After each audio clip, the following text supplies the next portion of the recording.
मी माझे मावळो सर्व, तू तुझे उगवो आता. मी तू पण जगन्नाथा, होवो एकचितत्वता. देव भक्त असे द्वैत, अद्वयत्व न खंडिता. दाखवी देव देवेशा, प्रार्थना ही तुला आता. सद्गुरुनाथ महाराज की जय. तो भिडा जरी म्हणो राहो, तरी आना कवणा पुसो जावो. काय तुझं वाचून ठावो, जाणतो आहो आम्ही. ते काय म्हणतात बघा, पाण्यात राहणाऱ्या भिडेने ती इच्छा, म्हणजे जी इच्छा आहे उत्कट इच्छा, आणखी एक उत्कट इच्छा माझ्या मनात आहे, ती त्याने अजून बोलून दाखवलेली नाहीये बरं का. अर्जुनाने ती इच्छा बोलून दाखवलेली नाहीये, फक्त त्यांनी सूतोवाच केलंय की कृष्ण अजून एक इच्छा राहिली आहे माझी, असं आपण म्हणतो ना. जसे आईने काही 10 गोष्टी दिलेल्या असतात, तरी मुलगा एखादा म्हणतो की आई झालं सगळं, पण मला न झालं, ते एक छोटीशी गोळी पाहिजे खायला. हे जे काय गणित आहे मुलांचं असतं बघा, तुम्ही अनुभवलंही असेल. तर हे जे आहे ती इच्छा सांगतानाच त्याची मानसिकता ती बरोबर इथं कशी निरागस मानसिकता लागू पडते बघा. भिडेने ती इच्छा आता बोलून दाखवत नाही असे म्हणावे, तर दुसऱ्या कोणाला मी तिच्याविषयी विचारणार, कारण ही इच्छा तूच पूर्ण करू शकतो. कारण मला बाकी कोणाचं विश्वरूप दर्शन बघायचं नाहीये, तुझंच विश्वरूप दर्शन बघायचंय, आहे की नाही. विचार, तुझ्या वाचून आम्ही दुसरे ठिकाण जाणतो, असं कधी झालंय काय? आम्ही तुझ्याशिवाय कोणाला जाणतच नाही दुसऱ्याला, तूच गुरुस्थानावरती आहे शेवटी. म्हणून गुरुस्थानावर नव्हे, गुरुच आहेस तू. आणि तू एवढं आम्हाला दिलेलं आहे की ही इच्छा तुझ्याशिवाय दुसरं कोणी समजूही शकणार नाही, आणि दुसरा कोणी ती इच्छा पूर्णही करू शकणार नाही, असं तो म्हणतोय. जळचर जळाचा आभार धरी, बाळक स्तनपानी उपरोध करी, तरी जया जिणया श्रीहरी आन उपायो असे. पाण्यात राहणाऱ्या प्राण्यांनी पाण्यात राहण्याचा संकोच केला किंवा लहान मुलाने आईच्या स्तनपानाविषयी भीड धरली, तर त्याच्या जगण्याला दुसरा उपाय आहे काय? तो जगू शकतो का? म्हणून तो पाण्यापासूनच त्यांनी भीड धरली माश्यानी, तर तो जगू तरी शकणार आहे का? तसं माझं झालेलं आहे की मी ही जी माझ्या मनातली छोटीशी गोष्ट आहे ती तुला विचारल्याशिवाय मी कोणाला विचारूही शकत नाही, आणि ती विचारल्याशिवाय मी जगूही शकत नाही. तर दोन्ही गोष्टी त्याने अर्जुनाने कृष्णाला सांगितलेल्या आहेत बघा. म्हणजे किती डिप्लोमॅटिकली तो बोलतोय कृष्णाशी. आता पूर्वीसारखं राहिलेलं नाहीये, आता खूप फरक आहे. या मानसिकतेतला फरक लक्षात घ्या प्रत्येक वेळा, ते मी म्हणतोय. म्हणून भीड साकडी न धरवे, जीवा आवडे तेही तुझ पुढा बोलावे, तव राहे म्हणितले देवे चाड सांगे. म्हणून भीड किंवा संकोच धरू नये, व आपल्या मनाला वाटते ते खुशाल तुमच्या समोर बोलावे असे वाटते, तुझ्या समोर बोलावे असे वाटते. तेव्हा भगवान म्हणाले, अर्जुना तू आता जास्त बोलू नकोस, तुला काय म्हणायचं आहे ते तू सांग, तुझ्या मनातली इच्छा सांग आता, असं कृष्ण अर्जुनाला म्हणतोय बरं का. असं तर संवादाची जाणी अशा प्रकारे पुढे सरकतीये. एवत मेदत थात्थ, मला याचा सध्या काही आता ते आहे पुस्तकात, पण जाऊ द्या. त्वमात्मानं परमेश्वर द्रष्टुमिच्छामि ते रूपेमैश्वरम पुरुषोत्तम. हे परमेश्वरा भगवंता, याप्रमाणे हे जे मला तू आपल्या स्वरूपाविषयी सांगितलेस ते तुझे ईश्वर स्वरूप पुरुषोत्तम मी डोळ्यांनी पाहू इच्छितो. या इथपर्यंत अर्जुन कृष्णाला हळूच सांगतो की तू जे आतापर्यंत वर्णन केलेलं आहे हे तुझं जे ईश्वर स्वरूप आहे ते मी माझ्या डोळ्यांनी पाहू इच्छितो. लक्षात घ्या, ही अत्यंत वेगळ्या प्रकारची मागणी अर्जुन इथं कृष्णाला करतोय. आणि सर्व संत मंडळी हीच मागणी ईश्वरापाशी करत असतात. लक्षात घ्या, जेव्हा ते आत्मज्ञानानंतर वैश्विक स्वरूपाच्या जाणीवेत जातात तेव्हा त्यांना वैश्विक स्वरूप त्यांच्या निर्गुण स्वरूपात त्यांना जाणवत असतच नाही असं नाही, पण तरी सुद्धा ते स्वरूप ते बघत असतात आणि गुरुपाशी त्या स्वरूपाची अधिकाधिक मागणी त्यांच्या जीवनामध्ये सातत्याने चालू असते. पण तरीही जशी अर्जुनाची अवस्था, आता पुढे ते येईल, अजून आपल्याला वेळ जाईल थोडा, परंतु पुढे ते येईल अजून, की एवढं सगळं विश्वस्वरूप पाहून सुद्धा शेवटी अर्जुन कृष्णाला काय म्हणतो आहे की तुझं ते रूप चतुर्भुज जे आहे सुंदर सावळे तेच मला तू दाखव, कारण हे भयंकर स्वरूप आहे. लक्षात आलं का? म्हणून या वैश्विक जाणीवेनंतर, कारण याच्यात सर्व उत्पत्ती स्थिती लय लक्षात घ्या, म्हणून विश्वस्वरूपाची जाणीव, विश्वरूप दर्शन जे आहे ते पचवणं खूप अवघड आहे आणि कायमस्वरूपी पचवणं खूप अवघड आहे. लक्षात ठेवा, कारण तिच्यामध्ये असणाऱ्या ज्या सर्व घटना आहेत त्या भयंकर आहेत, वादळी आहेत आणि तो एक प्रकारचा अद्भुत चमत्कार आहे असं जे सुरुवातीलाच त्यांनी म्हटलेलं आहे, तो अद्भुत रस अशा प्रकारचा आहे की माणूस डायजेस्ट करू शकणार नाहीये. म्हणून परत अर्जुन त्यांना जे म्हणतो ते सगुणाच्या दर्शनाची भीड परत अर्जुन त्यांना घालतो की देवा सगळं झालं, आता तुम्ही मी एक झालो, आता नेमक्या याच जाणीवा अत्यंत सुंदर रीतींनी स्वामींच्या अनुभूतीत, म्हणजे त्यांच्या वयाच्या साधारणपणे धरून चला 50-55 एज ग्रुप असेल त्यांचं, किंवा त्याच्या आसपास असेल, मला एक्झॅक्ट, कारण ते काही याच्यात दिलेलं नाहीये, त्यांची स्वयंभू अनुभूती आहे ती. त्यामुळे पण या इतक्या सुंदर दिलेल्या आहेत की स्वामी नेमके कसे बदलले, अर्जुन आणि कसा बदलला, तसंच स्वामी कसे बदलले आणि गणेशनाथ महाराजांनी, त्यांच्या सद्गुरूंनी त्यांचं परिवर्तन कसं घडवलं हे पुण्यात गणेशनाथ महाराज ते पावसला.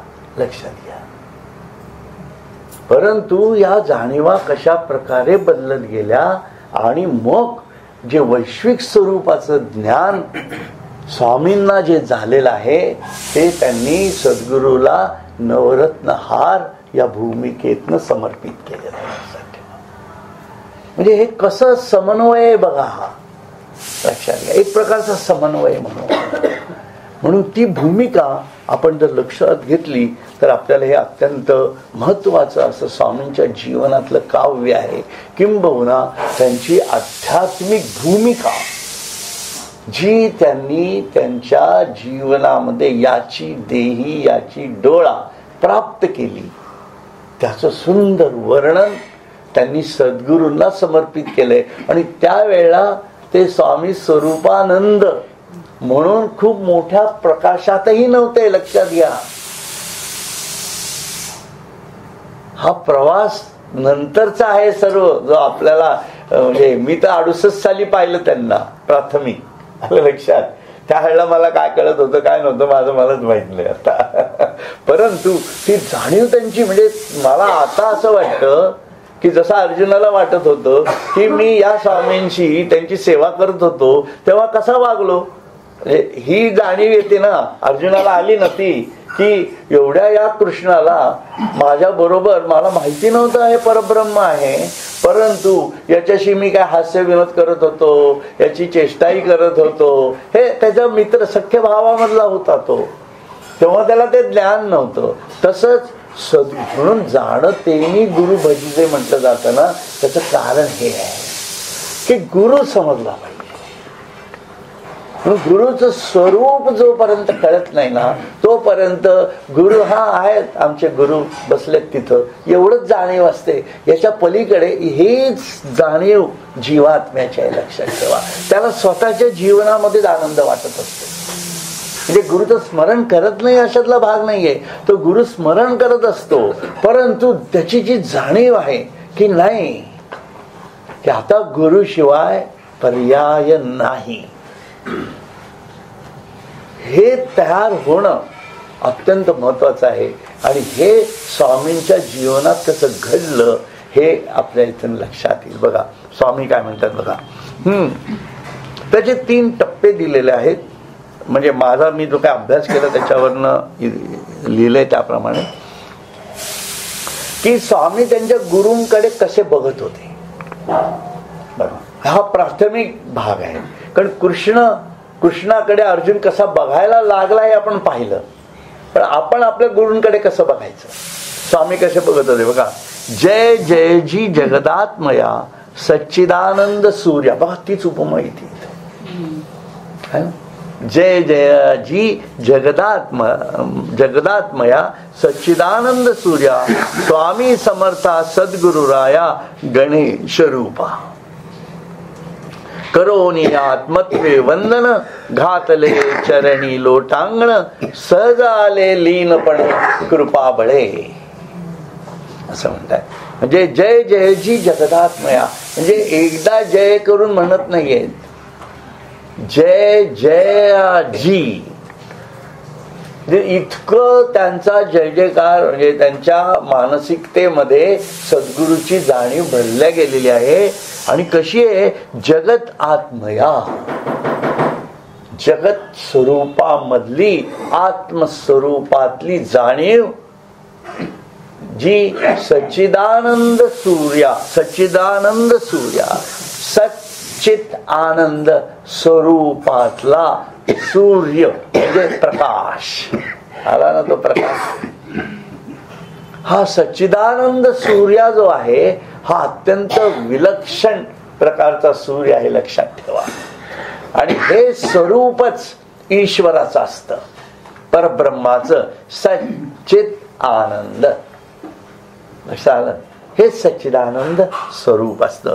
आणि कसं आहे, स्वामी समर्था सद्गुरु राया.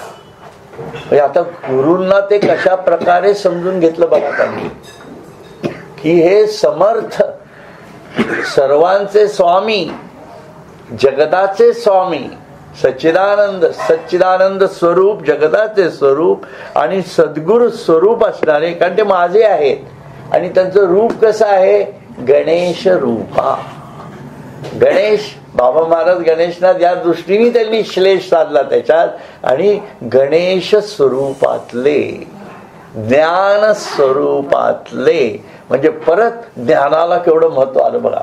कारण अभंग ज्ञानेश्वरी उगाच नाही लिहिली स्वामी, कारण एवढी ज्ञानयुक्त जाणीव तयार झाल्याशिवाय अभंग ज्ञानेश्वरी शिरूच शकणार नाहीये माणूस, लक्षात ठेवा. आणि शिरायचं तर शिरायचं, परत ते पचवायचं, ते आचरणात आणायचं, आचरणात आणून अनुभूतीत घ्यायचं. आणि नुसतंच अनुभूतीत घ्यायचं नाही तर त्या अनुभूतीला शब्द माध्यमातनं अभंग ज्ञानेश्वरी म्हणून सादर करायचं. काय भयंकर प्रक्रिया आहे मोठी, लक्षात ठेवायची. नुसती ज्ञानेश्वरी लिहून काढली तरी आपल्याला आपलं कौतुक वाटतं, आहे की नाही. पण अभंग ज्ञानेश्वरी स्वरूपात आणायचं, लक्षात घ्या. चांगला असतं, म्हणजे भाव चांगलाच असतो हा आपला, पण नाही म्हणत नाही मी. एक आमच्याकडे आपल्याकडे पूर्वी त्या कोदेबाई म्हणून यायच्या, त्यामध्ये आल्या होत्या.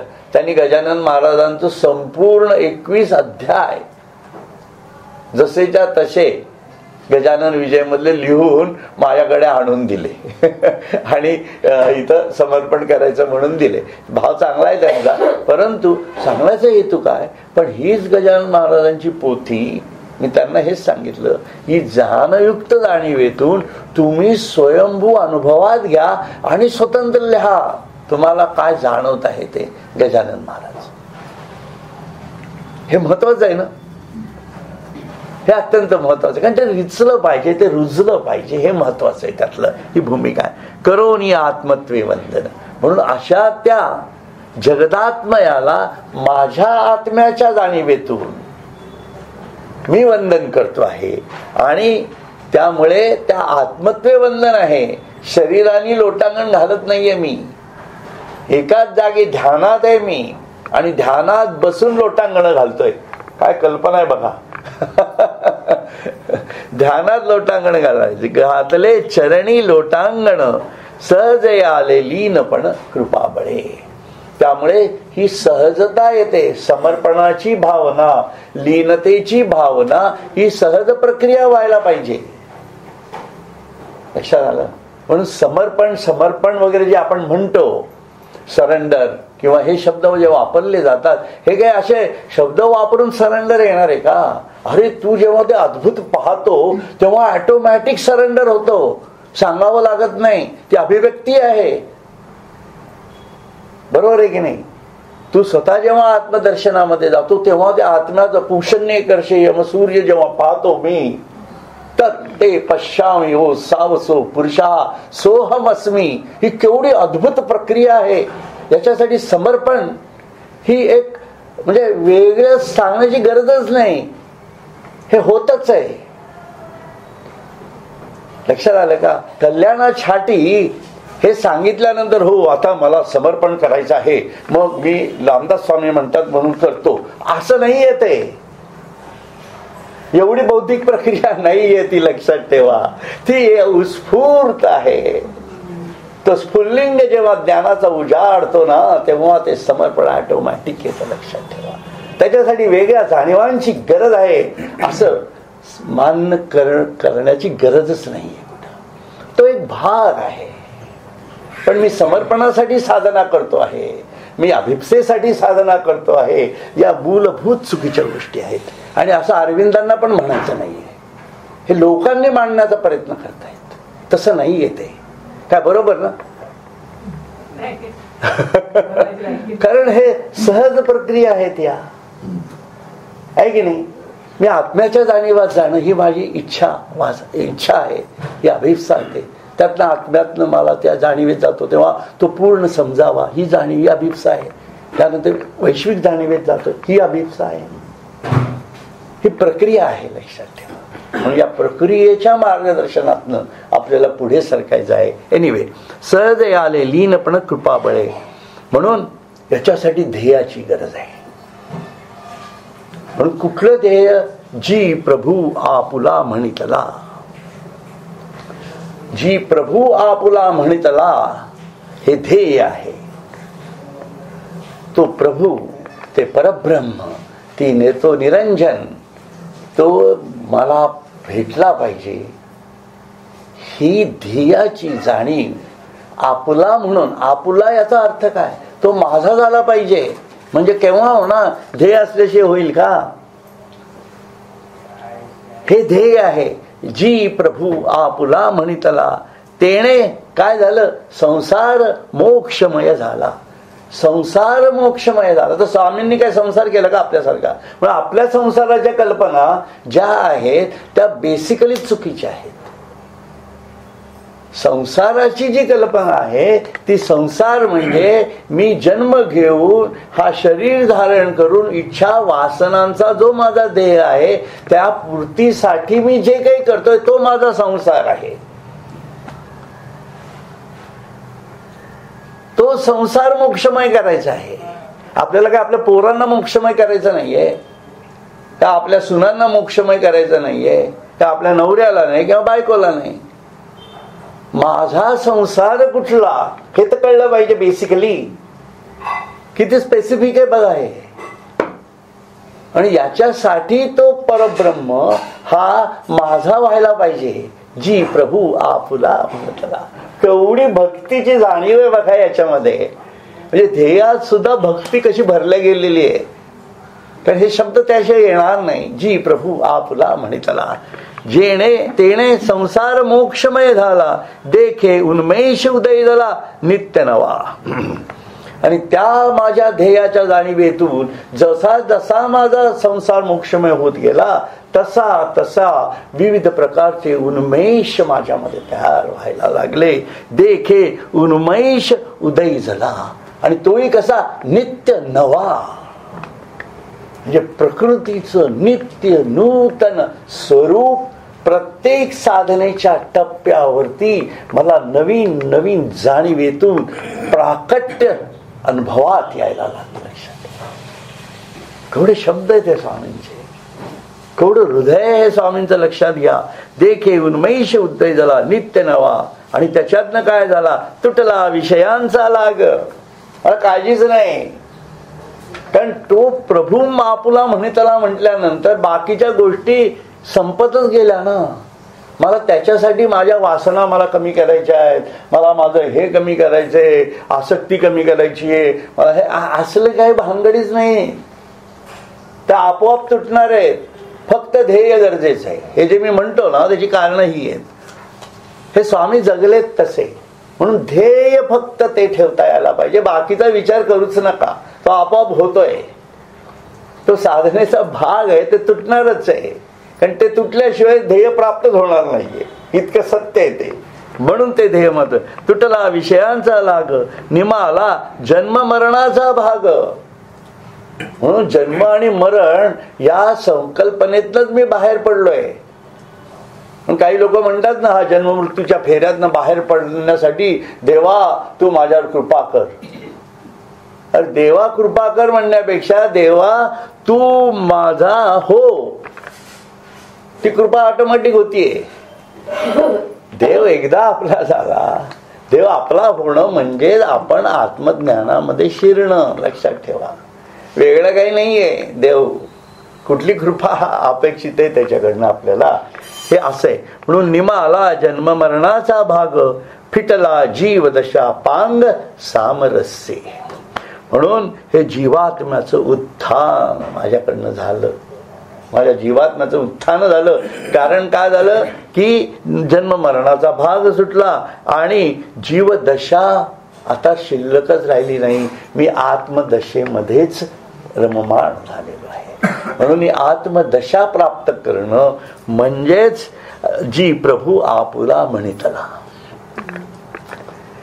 म्हणून अहम आत्मा कधीची विसरू नये. हे का ठळक वाक्य आहे पावसला तिथं लिहिलेलं, त्याची कारण इथं सापडतात आपल्या लक्षात आलं. आणि त्याच्यातनं काय झालं, स्थिती कशी झाली मग, जीवदशा पांग, फिटला जीवदशा पांग सामरस्य. सामरस्य म्हणजे कशाच्या सामरस्यातनं, कशाच्या एकत्वाच्या जाणीवातनं जीव आत्मा आणि आत्मा एकच झाला, हे सामरस्य आहे. या सामरस्यातनं मग त्याचा परिणाम काय आहे बघा, देही अहंता नुरली. देहाबद्दलची अहंकार वृत्ती निघून गेली. मग मी अहंकार घालवतो, माझ्यात अहंकार खूप आहे, मग साधनेतनं तो जायला पाहिजे म्हणून मी अहंकार घालवतो. नो वेज, एकच ध्येय. सगळं जाते बघा. देही अहंता नुरली, वृत्ती स्वरूपी विराली. म्हणून मी आत्मस्थितीमध्ये पूर्णपणे विरालो. विरालो म्हणजे पूर्णपणे समरस झालो, एकरूप झालो असं म्हणताय. द्वैताद्वैत गिळोनी ठेली अखंडत्वे. आणि द्वैत आणि अद्वैत गिळोनी म्हटलंय, म्हणजे द्वैत आणि अद्वैत दोन्हीही माझ्या स्वरूपामध्ये मी गिळून टाकलेलं आहे, गिळोनी ठेली. म्हणून आपण ते नेहमी उदाहरण देतो ना की एखादी वडी खातो आपण, बरोबर आहे की नाही. अगोदर बघतो, आता खाणार होतो आपण वडी, तिचा आकार पाहतो कसा, काजू कतली त्रिकोणी असा आकार, बरोबर आहे. तो आकार दिसतो, त्याची जाडी दिसते, चव कळते का, नाही कळत. तरी मी वेगळा आहे आणि काजू कतली वेगळी आहे, बरोबर आहे. ही द्वैत स्थिती झाली. मग परत तोंडामध्ये ठेवतो, कारण मी ठेवतोय, अहंकार आहे, बरोबर आहे की नाही. मी ठेवतो, मी तोंडावर ठेवतो, मग त्याची चव येते. अरे हा, ही चव आहे, छान चव आहे, ती जाते. मग घशातनं गिळलं जातं तेव्हा अहंकारही नसतो, तर आपोआपच गिळलं जातं, पचनही आपोआपच होतं. आणि ती जी जाणीव आहे, ते जे द्वैतात होतं ते कुठे गेलं, निर्गुणात गेलं. ही भौतिक स्थिती झाली, लक्षात घ्या. अशा सर्व गोष्टी ज्या काही मला द्वैतात्न दिसत आहेत त्या मी एका आत्मस्थितीमधनच त्या परब्रह्मालाच पाहतो. हा आत्मानात्म विवेक माझ्या मन बुद्धीमध्ये स्थिर झालेला आहे थोडक्यामध्ये. म्हणून द्वैताद्वैत गिळोनी ठेली आणि कशा अखंडत्वे कायम स्वरूपी. कायम स्वरूपी म्हणजे एकदाच तिजोरीत बंद करून ठेवलेले पैसे असं नाही. कायम, कायम म्हणजे सततच, सततच येणारा अनुभव मी कायम माझ्या त्या स्थितीमध्ये कोंडून ठेवलेला आहे. कारण हे कायमच कर्म करावं लागणार आहे, कायमच सगळं दिसणार आहे. मग प्रत्येकाला जर आपण कायम बघणार असू तर प्रत्येकाला आत्मस्थितीतनं बघता यायला पाहिजे ना. हा प्रयोग कधीतरी तर आपल्या जीवनात करता यायला पाहिजे ना. म्हणजे माझ्या मूळ जाणीवेतनं मला बघता यायला पाहिजे. म्हणजे माझा मुलगा म्हणून बघण्यापेक्षा तो ईश्वर म्हणून पाहणं, बायको म्हणून पाहण्यापेक्षा, नवरा म्हणून पाहण्यापेक्षा, मित्रमैत्रिणी म्हणून पाहण्यापेक्षा त्या आत्मस्थितीच्या जाणीवेतनं सततची जाणीव त्या स्थितीत आपली स्वतःची ठेवली की ते दिसतं, ते सगळं तसंच दिसायला लागतं. असं तो भाव आहे. म्हणून तो सोहम भाव म्हटलेला आहे. हा भाव तयार करावा लागतो. एनिवे, म्हणून सरली कर्मा कर्म विवंचना यांनी काय झालं, आपली कर्म कर्मा कर्म कर्म काय अकर्म काय असल्या काय भानगडीची विवंचना राहिली नाही. जे घडतंय ते आत्मस्थितीतनच घडतंय, ही भूमिका आहे, लक्षात घ्या. त्याच्यामुळे आता जे घडणार आहे ते माझ्याकडनं जे जे घडत जाईल ते ते सर्व ईश्वराचीच जाणीव आहे. या भूमिकेतनं माझं जीवन घडणार आहे. या अवस्थेत आलेत बघा. त्याच्यामुळे आता मी हे कर्म करू का नको करू, असा वागू का तसा वागू नको, असल्या काही भानगडीच नाही राहिल्या. जे घडेल माझ्या मनाच्या जाणीवा अशा इतक्या आत्मस्थितीत आहे की मी ते आई म्हणजे परब्रह्म पाहतो. ती माझ्या इथं आली आनंद आहे, नाही आली आनंद तरी आनंदच आहे. म्हणजे मी त्याच्यावरती किती विचार करत बसलो तर ती माझी गोष्ट, म्हणजे कुठले उदाहरण तसं स्पेसिफिक नाही म्हणायचं मला, परंतु कुठलीही गोष्ट आपण त्या भूमिकेतनं जर पाहत बसलो तर अडकून बसतो ना. म्हणजे तुम्हाला खोटं हे मी कसं सांगतो तुम्हाला, परवा तुमची परवानगी घेऊन सांगतो. परवा मी मुंबईला गेलो बरं का. मुंबईला गेलो, जाता जाता आमचे एक डॉक्टर आहेत तिथं बदाणे म्हणून. तर माझी दाढ इथली बरेच दिवसापासून त्रास देते म्हणून त्यांच्याकडे गेलो. ते म्हणाले की म्हणे ते दाढ म्हणे तुम्हाला काढून घ्यावी लागेल, ती अर्धी तुटली आहे आणि अर्ध काहीतरी असं झालेलं आहे, तिचं हाफ मॅड झाली आहे ती असं. ते म्हणाले की म्हणे मी म्हणे आता तात्पुरतं भरून देतो. तरी म्हणे आणि ते इतके बिझी आहेत ना, इतके बिझी आहेत की त्यांना म्हणजे वेळच नसतो अशातला प्रकार. म्हटलं मी पण पेशंटच आहे म्हणून बघा माझ्याकडे. मग त्यांनी ते सगळं पाहिलं वगैरे आणि मला ते म्हणाले मी भरून देतो म्हणाले. आणि म्हणे तुम्ही जाताना संध्याकाळी परत जर वेळ असेल तर या म्हणे, मग बघू म्हणे आपण काय करायचं ते, बरं का. म्हणून मग संध्याकाळी त्यांना फोन केला मी. तर ते म्हणाले या म्हणाले 6 वाजता या. ते स्वतः 7ला आले. मी 6 पासून तिथं बसलेलो. तिथं त्यांनी माझ्या टेबलवर असं घाऊन वगैरे घालून बसवला होता. मग ते आले आणि आल्यानंतर त्यांनी बघितलं वगैरे सगळं. यंग आहेत एकदम, म्हणजे आपल्या याच्यात चांगले आहेत एकदम ते.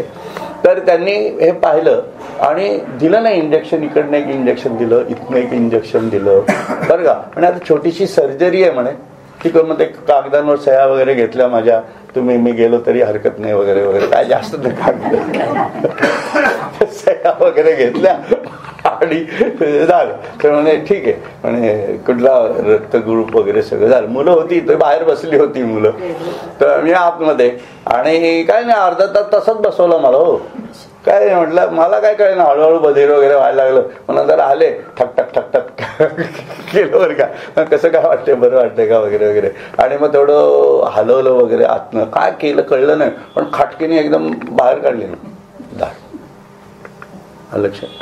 आणि त्याच्यानंतर मग ते म्हणाले आता म्हणे 2-3 दिवस म्हणे काय तुम्हाला करता येणार नाही. हो म्हटलं परवा माझा सत्संग आहे म्हटलं सर सोमवारचा, म्हटलं मी कसं काय करू बरं का. तर नाही म्हणे त्यांनी मग गोळी वगैरे दिली मला. हे सगळं झालं माझं. आणि त्या ह्याच्यात ना मग मी आलो घरी आलो तर मला काहीच त्रास होत नव्हता. रिअली.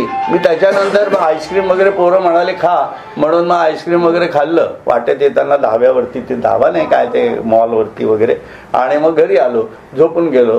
झोपलो, दुसऱ्या दिवशी जेवण वगैरे सुरू केलं, व्यवस्थित जेवलो वगैरे. आजही थोडं काल रात्रीपासून दुखायला लागलं होतं. मग त्याने एक गोळी दिली होती, ती खाल्ली. काहीही म्हणजे काय म्हणतो आपण त्याला, कुठल्याही प्रकारचा त्रास न होता मी आज परत इथे एवढं बडबड करतोय बघा तुमच्या समोर. हे सांगण्याचा हेतू काय आहे मला, की आपण काय पाहत होतो याच्यामध्ये, सरली कर्माकर्म विवंचन. कारण तिथं सुद्धा मी स्वामींना म्हणजे माझ्या मनातनं चाललं होतं. हे सगळेच जणच करतात, म्हणजे मी करतो असं काही समजायचं कारण नाही. तुम्ही केलं असेल, बरोबर आहे ना. जेव्हा त्या टेबलवर असतो, खुर्चीमध्ये असतो, किंवा आपल्या ऑपरेशन थिएटरमध्ये असतो, तेव्हा आपण देवालाच म्हणतो ना, नाही का, की आता तुम्ही बघा काय करायचं ते आता. असातला प्रकार होता तो सर्व. तर त्याप्रमाणे मी ते केलं. परंतु हे काय करतो आहोत का काय, कसं सहज घडत गेलं तसं घडत गेलं. मला सांगण्याचा हेतू तो आहे त्याच्यातला, लक्षात आलं. म्हणून आपण आपल्या भूमिकेतनं चालण्यापेक्षा जे सहज येतंय ना त्या भूमिकेतनं चालत राहणं, आणि आपल्या आत्म्याला म्हणजे जीवात्म्यालाच म्हणू आपण त्याला त्या भूमिकेमध्ये आणण्याचा प्रयत्न करत राहायचं.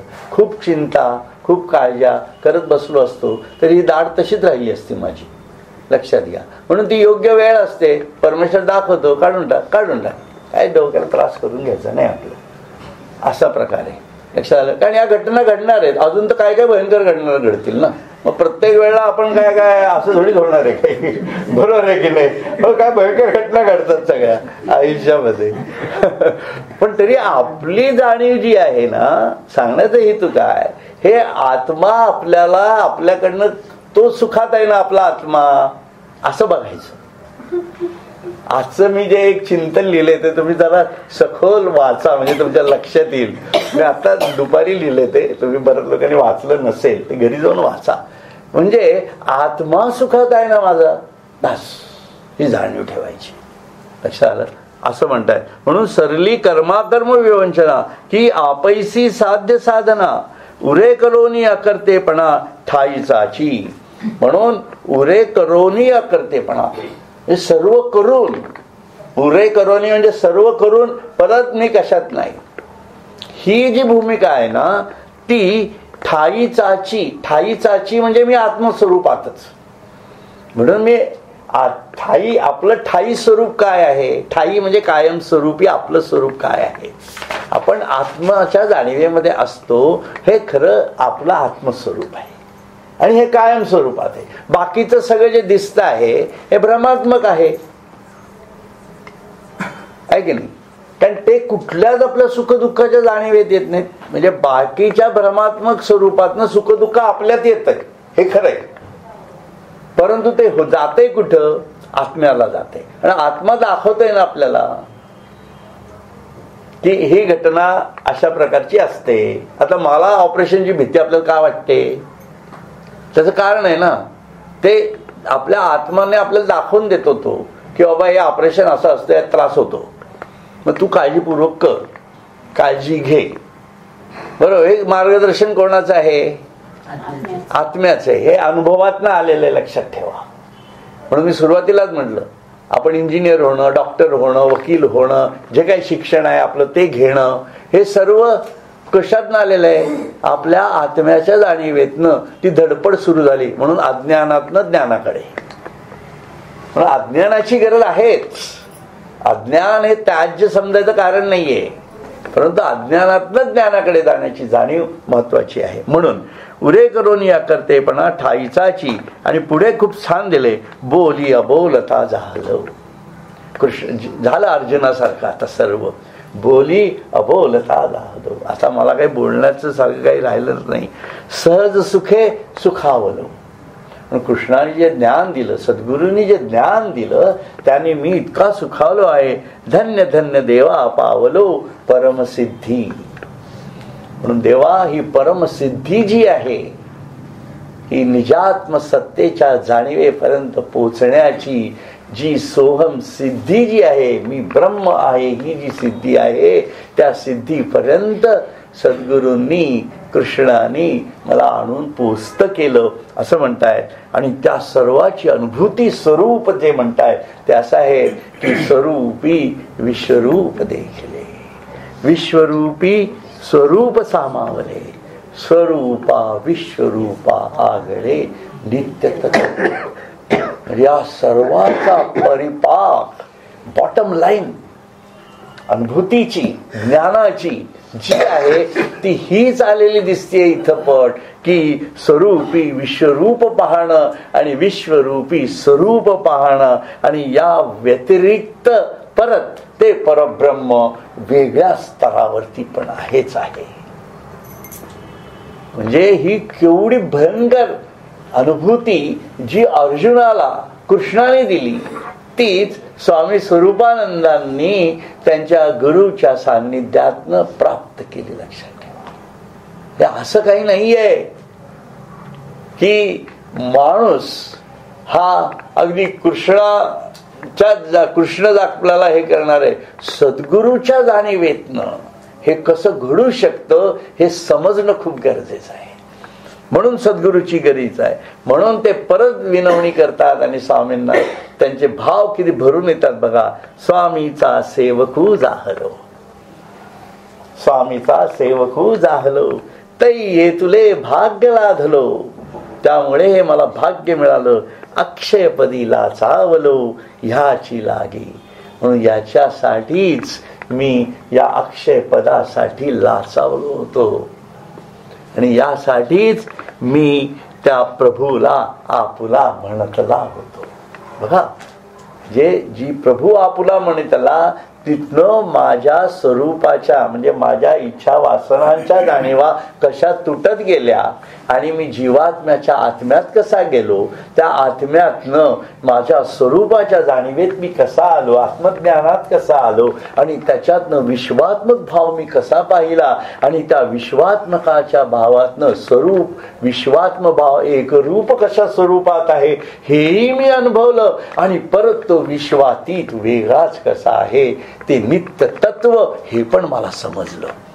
हे कशामुळे झालं ते फक्त स्वामीचा सेवकू झालो.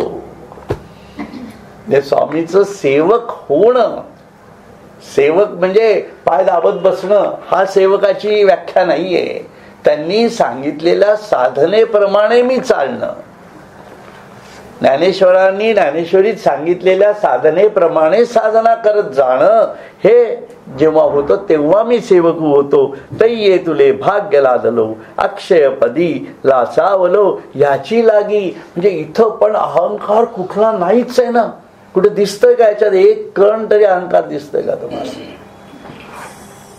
मी माझे काहीच नाही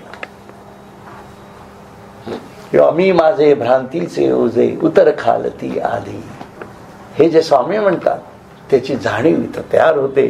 आणि मग शेवटी ते म्हणतात आपल्या सद्गुरूंना नव ओविया नवरत्न हार स्वामी समर्पिला सादर. आपल्या गुरूंना समर्पण केला तेने संतोषोनी अभय कर ठेविला माथा. आणि त्यांच्या संतोषपूर्ण त्यांनी मला आशीर्वाद दिला आणि त्यांच्या पायावरती मी माझा माथा ठेवला. तर स्वामींच्या या आजच्या दिवशी त्यांचं खरं अंतरंग काय स्वरूपाचा वेध घेत आहे आणि त्यांची ती भूमिका ज्ञानेश्वरांच्या ज्ञानेश्वरीशी म्हणजेच भगवद्गीतेशी कशा स्वरूपी साम्यता दाखवते हे सर्व अक्षरशः समजून घेण्यासारखं अनुभवात आणण्यासारख्या गोष्टी आहेत असं मला वाटलं. म्हणून मी हा आजच्या दिवशी हे आपल्या समोर सादर करायचा निर्णय घेतला. हरिओम तत्सत, हरिओम तत्सत, हरिओम तत्सत.